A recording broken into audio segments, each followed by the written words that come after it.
A reputação de uma empresa leva décadas para ser construída, mas em tempos de redes sociais, influenciadores, smartphones, pode sofrer um grande abalo a qualquer momento.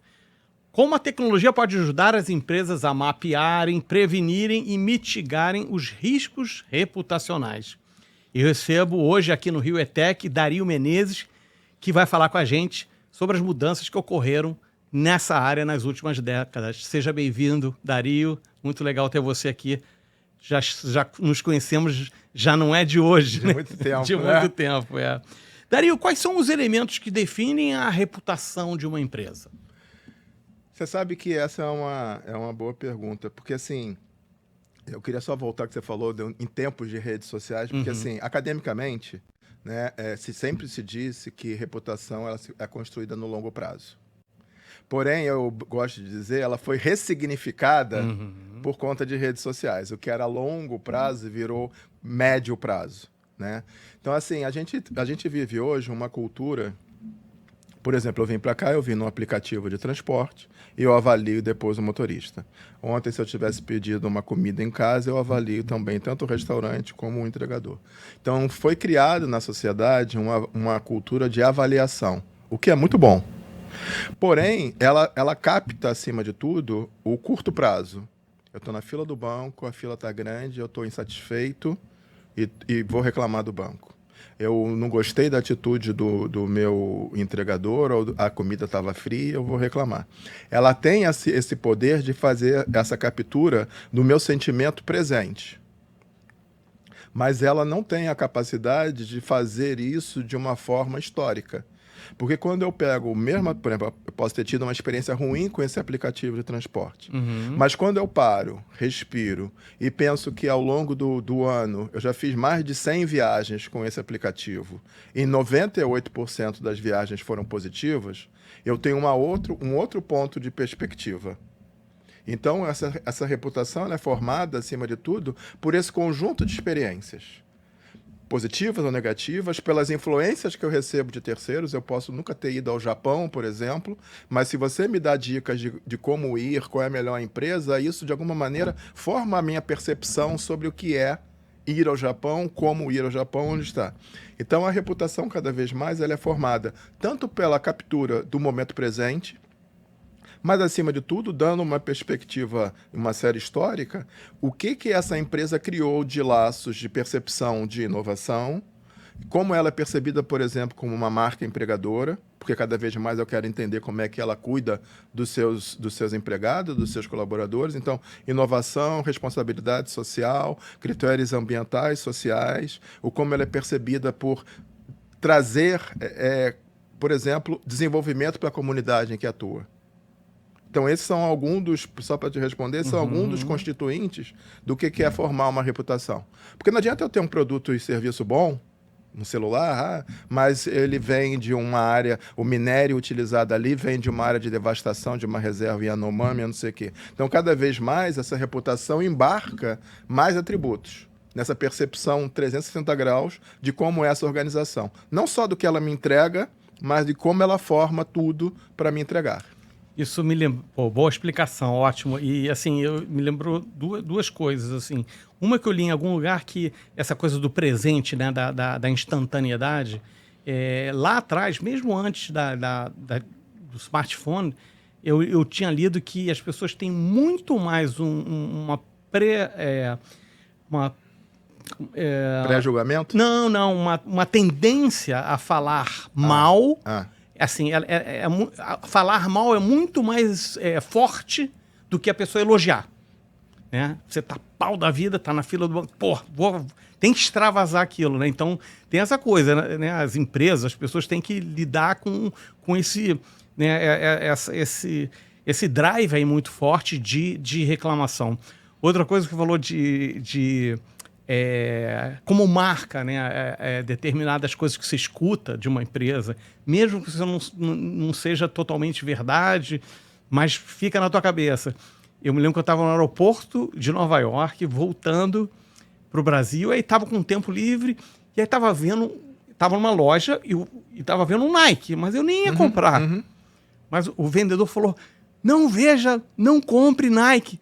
o Nike é feito com os navios onde ficam crianças escravas andando no meio. Fiquei com aquela imagem, assim, de navios navegando com crianças sendo... Falei, cara, putz grila, E assim, isso, na época, rolou um pouco isso também. Eu acho que rolou da Zara, também rolou alguma coisa, né? Sim, isso foi por volta dos anos... A Nike é mais antiga, eu acho que ainda década de 80, isso, 90. década de 80, né? exatamente. Depois você teve Zara, que é a Inditex, na realidade, da Espanha. E mais recentemente, só para a gente citar a própria Johnson & Johnson saiu recentemente no jornal, nos Estados Unidos está pedindo falência por causa do talco que é cancerígeno, por exemplo. Então, cada vez mais essas percepções... né, influenciam no desempenho das organizações. E eu acho que isso, até para voltar na primeira parte, assim, a reputação não é um fim em si mesmo. A pessoa uma organização tem melhor ou pior reputação, porque isso transfere a ela um capital de confiança que É o tal do capital intangível, né? Exatamente, que faz com que ela traga fidelize consumidores, ou traga parceiros, ou tenha um melhor olhar do governo para potenciar projetos e pedidos de financiamento. Os bancos vão oferecer um rating menor para ela, porque eles entendem que ela tem menor risco do que outros pares assemelhados dela. Então, a reputação, na realidade, é para você conseguir conquistar, o que a gente sempre diz, maior competitividade. Imagine assim, eu sou uma empresa, seja o segmento que for. Se eu tenho uma boa reputação, eu tenho uma pré-condição maior de fazer com que a minha estratégia seja bem sucedida. Porque eu vou ter um vento a favor dos consumidores, dos investidores, dos potenciais colaboradores e por aí vai. Ao passo que se eu sou uma empresa que tem uma percepção negativa, cara, aí o cliente vai falar assim, mas será que agora é para valer? O colaborador vai dizer assim, mas será que eu deveria trabalhar nessa empresa ou vou estar manchando o meu currículo? A comunidade vai dizer, caramba, entrou agora uma empresa que pode acabar aqui, devastar com o nosso meio ambiente. Então, ter uma boa reputação, ela se transforma em um fator de competitividade. A gente, não vamos entrar aqui, mas a gente já viu várias pessoas, às vezes com um caminhão de dinheiro, perder reputação e perder o negócio. Porque tudo se esvai. Vamos voltar a esse assunto da parte tecnológica, né? Porque mudou muito da era analógica para a era digital, essa questão de como cuidar, né? Antigamente, o que as pessoas podiam fazer? Estava chateado com a empresa, mandava uma carta para o jornal, né? O que podia fazer mais? E a evolução foi o Reclame Aqui. Demais, que é sensacional. Que é sensacional. Mas hoje existe isso que você falou. Você está, né, no banco, você pode, desde falar nas redes sociais até ir para os canais ali de, né, tanto é que, né, tem o Alessandro Barbosa, que é de uma empresa chamada eLife, que faz monitoramento online. Ele fala que as redes sociais são o novo saque, né, das empresas, onde, né, as pessoas reclamam e tem que responder. Então, assim, do teu ponto de vista, né, a gente já falou um pouco, mas eu queria que você falasse mais sobre as diferenças de como gerir, né, e cuidar da reputação das mudanças na era pré-digital e na era digital. Bom, então vamos lá. Como eu disse, né, as mídias sociais formam uma parte do que nós, na Caliber, consideramos como uma jornada, uma gestão integrada da reputação. Então, assim, esse é um fator, olhar como as mídias sociais expressam sentimentos positivos ou negativos para essa organização. O outro, olhar como ela é percebida nos seus diferentes portais de consumidores e de colaboradores, que é o tal do Glassdoor, porque a gente também quer olhar o consumidor, mas também quer olhar o que esse colaborador está falando positivo ou negativamente sobre a organização. A gente faz um conjunto de avaliações, de entrevistas com a liderança e com os formadores de opinião, meio que para fazer um cheque de simetria ou assimetria em relação... Tipo, tá esquisito, um fala assim, o outro tá percebendo... Perfeito. Né? E a gente sempre diz assim, aonde existem, como na nossa vida, né? Se existem relações simétricas, teoricamente você tem menos propensão a riscos. E se você tem relações assimétricas, a empresa está olhando de uma maneira, mas os seus colaboradores ou a comunidade ou o investidor estão olhando de outra. Você tem um mapa de risco ali dentro, por essa assimetria de percepções. E a gente cai no que a gente faz de um monitoramento contínuo de percepção na sociedade brasileira. Então, se a gente pegar uma marca de algum cliente nosso, ao longo das 52 semanas do ano, nós pesquisamos de forma online a percepção que um grupo da sociedade brasileira tem sobre aquela organização. E o que isso te permite? Como você passa a ter uma série histórica, 52 semanas, depois 2 anos, 3 anos, você consegue fazer qualquer corte. Será que o Rock in Rio... Porque, assim, uma coisa é a rede social, né? O Rock in Rio elevou a percepção de algumas marcas. Legal. Mas isso fica? Ou isso é passageiro? O que é espuma e o que é realidade? Então, o que a gente faz, acima de tudo, assim... Antes e depois do Rock in Rio, essa marca aumentou a sua familiaridade? Aumentou. Isso trouxe consistência também numa melhora de reputação, de avaliação de percepção? Sim. E será que isso trouxe para qualquer faixa etária? Porque a gente vê hoje também assim, uma diferença de percepções entre as faixas etárias. E então, como é que isso varia? 18 a 24 tem percepções de marca, até pelo seu código cultural, pelo seu conjunto de valores, diferentes de um 45 mais, por exemplo. Então, como é que a gente vai olhar as diferenças entre faixas etárias, entre gêneros, entre perfis de escolaridade ou de nível socioeconômico, por exemplo? Esse conjunto permite aos nossos clientes ter, de novo, ao longo de uma série histórica, essa percepção. Estou crescendo ou não a minha reputação, e se sim, perante todos os diferentes estratos da sociedade ou perante um extrato só? Porque o salutar é você buscar com que isso espraie por todo mundo. Às vezes nem tanto. Às vezes eu sou uma marca que fala com um determinado grupo, um cluster, mas eu estou perdendo a oportunidade de conseguir também ser percebido por um outro determinado cluster. E aí é uma oportunidade, de novo, a gente volta à competitividade. E, Dario, quais são os principais erros das empresas, ou até, vamos dizer, das pessoas, ao cuidarem da sua reputação, da sua marca pessoal, marca quando é empresa? E vocês estão no mundo todo. Existe variação? Ou, tipo, Brasil, há uma tendência maior das empresas vacilarem ou não cuidarem bem desse aspecto? No Japão é assim, na Europa assim, nos Estados Unidos é assim. Como é isso? Quais são os principais erros? Né? Porque eu vou falar mais para frente de 2 clássicos. E assim, se há variação cultural ou regional. Já tô curioso com qual que você vai falar depois. Mas eu acho que assim, um erro crucial, e isso me espantou muito quando eu comecei a estudar sobre reputação, talvez um erro crucial seja, primeiro, prometer o que você não entrega. Na ânsia de criar consciência de marca, na ânsia de querer ir para o mercado e ganhar mercado a qualquer custo, muitas vezes as empresas fazem promessas que elas não entregam. Estou olhando aqui o seu laptop, por exemplo, tecnologia ou higiene, beleza, são setores que globalmente conseguem ter uma percepção melhor do que prometem do que entregam.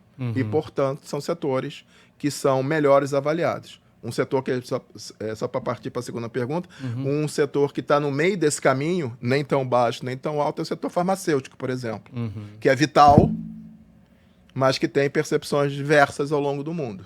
É essencial, principalmente no Covid ou pós-Covid, né? Mas, assim, permite acessibilidade do tratamento para todo mundo, a que custo e não sei o quê, né? O quanto isso é de pesquisa e desenvolvimento. Então, assim, tem uma dificuldade. Então, assim, a gente olha setor a setor e para entrar na segunda... Então, o primeiro promete e não entrega. 2, deveria partir de criar uma percepção, um vínculo de confiança, primeiro com o seu stakeholder básico, que é o seu colaborador, e não fazem. Então, quem poderia ser embaixador da marca, na realidade, às vezes é um detrator. Então, promete, não entrega. 2, não cuida do seu stakeholder básico. 3, acabam tendo uma gestão, a gente fala sobre isso, com métricas de vaidade. O que é métricas de vaidade? O que me importa é eu saber se eu tenho likes. Isso não define reputação. É muito volátil. É muito volátil. Entendeu? Então, esses são os 3 erros. E a segunda pergunta, acabei de esquecer. Não, era se varia regionalmente. Sim. Obrigado só por lembrar. Varia. Nos estudos que nós fazemos e outras consultorias fazem, fica perceptível que, por exemplo, europeus têm uma postura muito mais crítica de alguns setores, o financeiro, por exemplo, o fármaco, por exemplo, do que o Brasil e a China. E aí tem o contexto. Eles estão num outro nível de maturidade na relação com essas empresas. Portanto, tem um olhar mais crítico. O Brasil, se eu pegar o setor fármaco, o setor financeiro, que a gente teve nos últimos anos um boom de novos bancos, de pegar pessoas que não tinham acesso aos tal dos desbancarizados e trouxe. Então, o brasileiro e o chinês, a gente meio que acompanha isso, tem uma percepção melhor do setor financeiro. Poxa, esse cara conseguiu me dar visibilidade para eu ter um cartão de crédito. Então, a nossa percepção enquanto sociedade é diferente de alguém que sempre teve isso dado. Então, sim, existem percepções. E aí, o que a gente costuma fazer é tentar entender esses diferentes vieses. Por que aqui é assim, por que lá é de outra forma, e trazer isso para a nossa realidade. Legal. Qual a diferença da gestão de marca e gestão de reputação? Isso é muito importante. Eu não sei. É a mesma coisa? Ou... Não, estou rindo porque você sabe que eu tenho um livro publicado, sou professor da Fundação Getúlio Vargas, eu tenho um livro publicado, exatamente esse título, Gestão da Marca e da Reputação. Certo. De novo, conceitualmente, todo o investimento que eu faço na comunicação da minha marca deveria, de alguma maneira, gerar dividendos para a minha reputação. Por que eu falei deveria? Porque é conceitual. Porque, como eu disse, alguns, na ânsia de falar, destroem isso.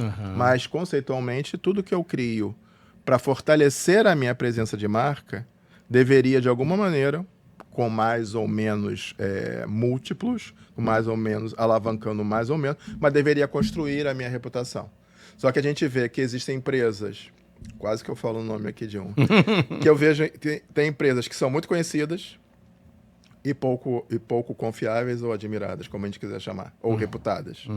E existem outras empresas que, ao contrário, elas não têm talvez o mesmo nível de conhecimento de marca, porque trabalham com um extrato, um cluster específico, mas dentro do que elas se propõem, elas têm alta reputação.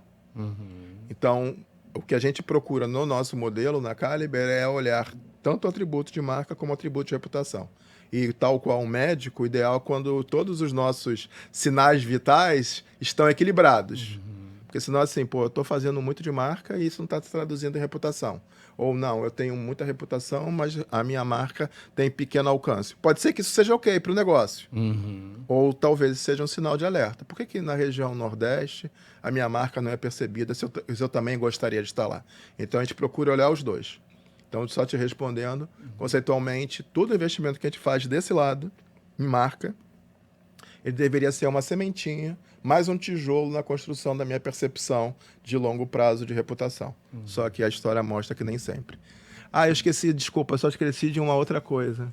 Quando você fez outra pergunta, quais são os erros cruciais, porque recentemente a gente teve isso, não quero entrar na polêmica, às vezes os próprios líderes das organizações, com as suas declarações... foi esse... Peguei a turma da tua pergunta. A gente estava falando da história dos CEOs femininos. Eles mesmo destroem. Pois e assim, isso não é um fenômeno nacional, não. Isso é um fenômeno global. Sim. Entendeu? Às vezes o CEO ou ele não está preparado, ou ele acaba falando de uma forma personalística e não está falando, como o nome diz, como um porta-voz da organização. Então, também as próprias lideranças precisam entender o seu papel na construção dessa reputação. Não tem o eu acho, tem o que a organização acha, qual é o seu propósito, os seus objetivos, a sua visão, e externar isso. Bons líderes ajudam também em mais um tijolinho a formar a reputação. Líderes, às vezes, não preparados, eles tiram o tijolo, eles destroem a percepção da marca. Foi muito impactante como não foi uma destruição, foi uma terra arrasada, nesse caso agora, dessa semana passada aqui no Brasil, né? É o famoso pauta quente, né? Você abria assim, o LinkedIn, assim, você só via a mesma coisa. A mesma coisa. Impressionante. Não, virou até assim... matar cachorro morto, né? Assim, todo mundo. Porque as pessoas queriam estar nessa. Cara, virou o tema do momento. Cara, aí de quem vacila. Hoje em dia tem isso. É o tribunal da internet, cara. Falou besteira, muita besteira, mas caramba, foi muito detonado. E para a questão da reputação, pensei nisso quando eu estava fazendo. Isso era um dos exemplos, que é um exemplo atualíssimo.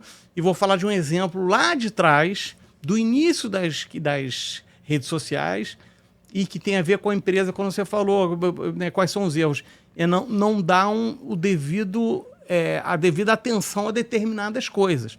Tem o caso da United, né, o cara, né, que viajou, um músico, que o violão dele ficou totalmente destruído, e ele tentou durante quase um ano. Esse é um clássico. Esse é clássico, e é um case, né? É um case, porque a empresa só olhou para ele quando ele fez uma música que viralizou, e estava todo mundo falando que a United Breaks Guitars. Eu tava tentando lembrar o nome. A United Breaks Guitars. Cara, tá até hoje aí, é um sucesso. Então, poxa, o que faltou ali, né? Porque você falou que não é só redes sociais que vocês monitoram, isso é uma parte, né? Nesse caso, e nós tivemos outros, aí eu estava lendo até de uma joalheria que, assim, não sei se você...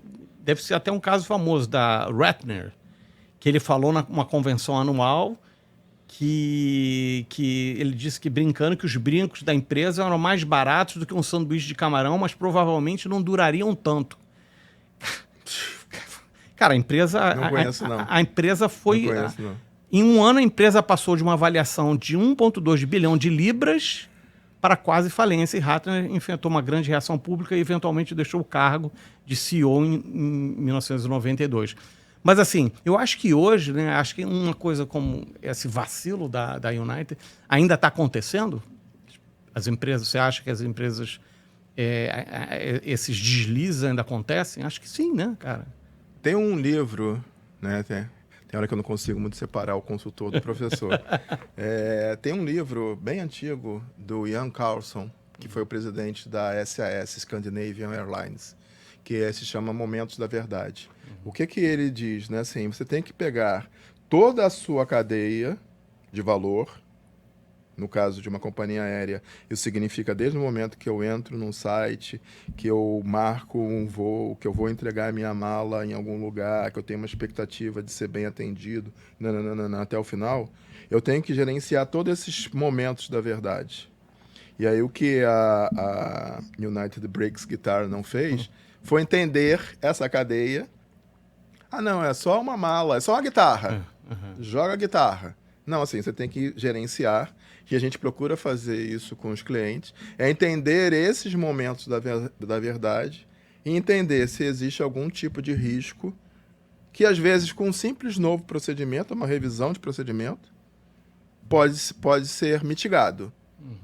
Às vezes é porque é um terceirizado que não está com o mesmo nível de comprometimento que a empresa, às vezes é porque faltou um treinamento, faltou não sei o quê. Então, é tentar entender todos esses momentos da verdade. E falando do United Breaks Guitar e do presidente dessa empresa de joalheria, se você lembrar, o caso da BP, da British. Isso. Que quando eu estudei marketing, né, que já vai bastante tempo... Lá do Texas, né? Golfo do México. Golfo do México, Né, que era British Petroleum. Ela vira, e aí voltando a falar de marca e reputação, foi a primeira empresa de energia no mundo que fez isso na década de 90, vira Beyond Petrol. Então ela teve esse olhar visionário, então como marca, isso passou a ser estudado pelo mundo, porque era um novo posicionamento de uma empresa 100% petrolífera. Acontece isso no Golfo do México, e assim... Nós viemos, né, de mineração, a gente entende um pouco disso, imprevistos acontecem. Mas o presidente da empresa, na época da BP, todas as suas declarações, e eu como professor tinha isso na época, elas botavam mais fervura na pressão contra a própria BP. Seja fazendo promessas de que no dia seguinte a crise já ia ser resolvida, e isso não era uma crise para 2, 3 dias, era crise para meses. porque era de uma larga escala o incidente. E até o momento que ele chega e fala, depois, sei lá, de um mês, ele fala assim, eu só queria ter a minha vida de volta, eu queria estar no meu iate com a minha família. Putz, meu Deus do céu. Entendeu? Então, assim, É brabo. Vou falar de um tema que tá sempre colado agora com isso, é um tema novo, razoavelmente novo, e que tá sempre colado com reputação. E eu vejo que ele oscila entre uma obrigação, uma moda e uma coisa séria para as empresas. ESG. super sério. Não. Super sério. Então, e por quê? Claro, eu queria que você me explicasse tecnicamente, né? As práticas ESG estão muito ligadas à reputação de uma empresa. Explica para o nosso público, para quem não sabe, o que é ESG e por que elas importam tanto para o público e para a reputação. Bom, vamos lá. Na verdade, é um acrônimo, né? Em inglês, o Environmental, Social e Governance. No Brasil, as empresas passaram a usar Ambiental, Social e Governança. O que esse acrônimo quer dizer, acima de tudo? A incorporação dentro da organização de práticas ambientais, sociais e governança na sua forma de fazer negócios. E aí, pegando da temática reputação, a sociedade como um todo passou a demandar mais das organizações essa postura ambientalmente, socialmente, de governança correta. Procurando, até porque a informação está disponível para todo mundo, procurando entender assim, eu quero comprar um shampoo da Natura. Mas eu gostaria de entender quais são as preocupações ambientais da Natura. E aí, se você vai no site, você vai achar com indicadores, com formulação de políticas e acompanhamento. Se eu vou olhar um outro shampoo, não vou citar a marca, mas se você vai olhar um outro shampoo, também eu quero comparar, estou aqui perto da gôndola, eu quero comparar também, não só a efetividade do que esse shampoo traz para o meu cabelo, mas ela é ambientalmente correta? Como é que ela trabalha com seus colaboradores? Então, isso passou a ser um driver muito importante. A sociedade passou a demandar das empresas e passou a usar isso na sua consideração de compra. Existem estudos que demonstram assim, o brasileiro ele é muito ligado à temática ESG, tem interesse em, como é que eu posso dizer, em participar de ações sempre que possível. Por uma questão de bolso, o brasileiro não tem uma predisposição de pagar mais 20% ou 30% nesse shampoo em relação àquilo, mas isso não é uma notícia ruim. A empresa tem que fazer tudo isso e, no final das contas, ser competitiva. Seja no shampoo, no sabão em pó ou na margarina. Mas ter essas práticas corretas. E aí, esses estudos demonstram assim, uma vez que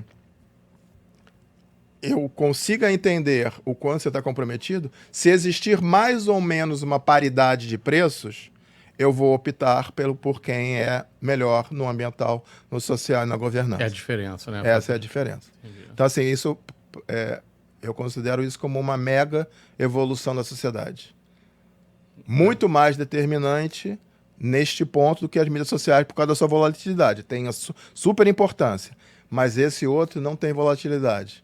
O que as pessoas pensam da Natura já está aí. Porque seja na loja dela, da Natura, seja no comercial que fez lá na novela Renascer, seja na sua embalagem, ela traz em todos os pontos de contato, em todos os momentos da verdade, a preocupação na questão ambiental e social, por exemplo, de governança.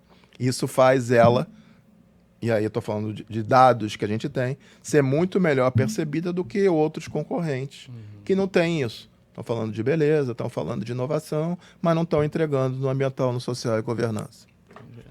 O nosso tempo está quase acabando, mas eu quero fazer uma última pergunta. E eu não quero estar dando... ideia para bandido. Mas eu pensei aqui o seguinte, porque existem as fake news. Claro. Né? Existe os cyber-attacks. Já existiu algum tipo de ação coordenada que os bandidos falam, olha, empresa, se você não pagar 50 milhões, a gente vai fazer uma campanha de difamação, vai acabar com a tua reputação. Já ouviu falar disso? Não. Que bom.